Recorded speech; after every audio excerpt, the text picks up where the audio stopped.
But what's that actually given them? I mean, it's obviously driven a lot of change, and I'm sure there's a lot of cultural change that's required in that as well. But what value has that organisation seen from what they've undertaken? There's obviously two levels of value when you talk about this. One is the value of the off-the-shelf component. We're not any different to anybody else. This is Microsoft technology we're talking about. That surely you can buy that and click, click, click, and it's installed.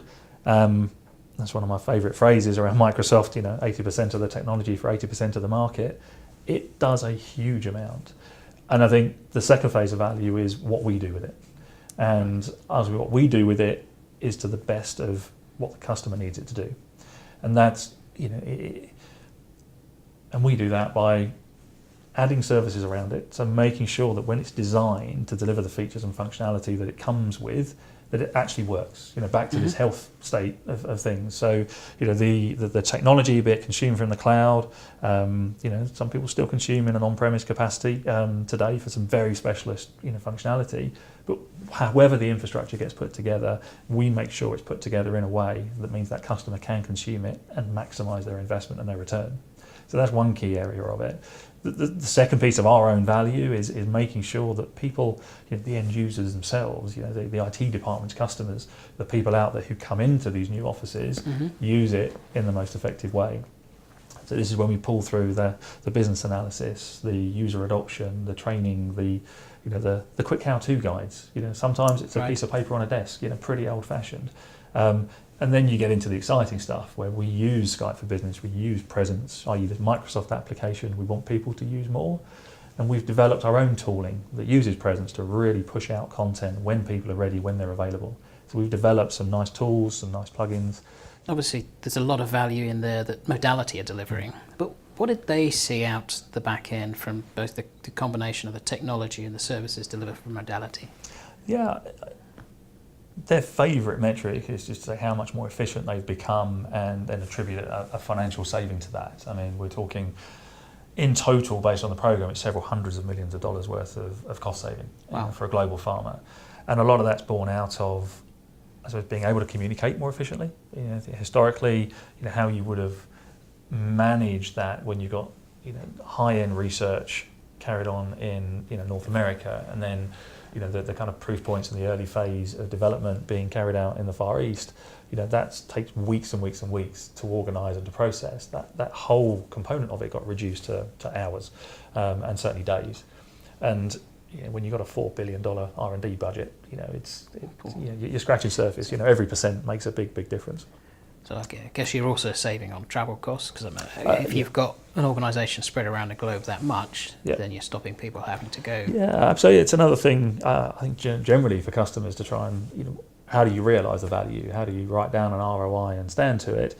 It's the softer costs, i.e. the time saved by using the technology. It's quite hard for people to quantify that. But you're right, you start looking at reduced time and travel and expenses, that makes a huge difference, and it sits on everybody's bottom line and budget. So whether or not you can kind of force a policy change that bans it all together, or whether you've got an appropriate kind of grading of what you allow and what you don't, but yeah, you save a huge amount of money by not having to travel so much. And how did they overcome the cultural change? Because you mentioned earlier a lot about the user. The people were quite core to everything you were saying in terms of the change that was happening. How do you address that cultural change, or how did they address it? They're a unique organisation in that the project's been going on for quite some time, and at different times of that programme there's been a different attitude and approach.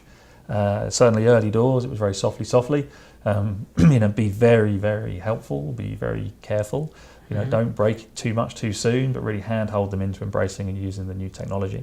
So that was certainly one thing. Certainly helps you pick the power users in the business. You pick the executive assistants, you pick some senior managers. They all become sponsors, and it kind of filters out from them. They've set the right example and want to pull that through. Then there's other people who just want what the next person has got. So you release some internal marketing, some internal communications that say, here's a new system, a new platform, here's how we make it better. So that's been kind of quite good. Word of mouth also helps. And then towards the tail end of it is when the organisations, and this is not just unique to this one customer, realise the level of benefit they can get. They kind of get a bit stronger and certainly a bit harder. and more, yeah, we're just doing this, so get on with it. And that's proof points only of another couple of customers we'll perhaps talk about, where they've turned around and said the benefits are so great, full stop, policy change, culture change, we are just using this new technology. So don't give people a choice.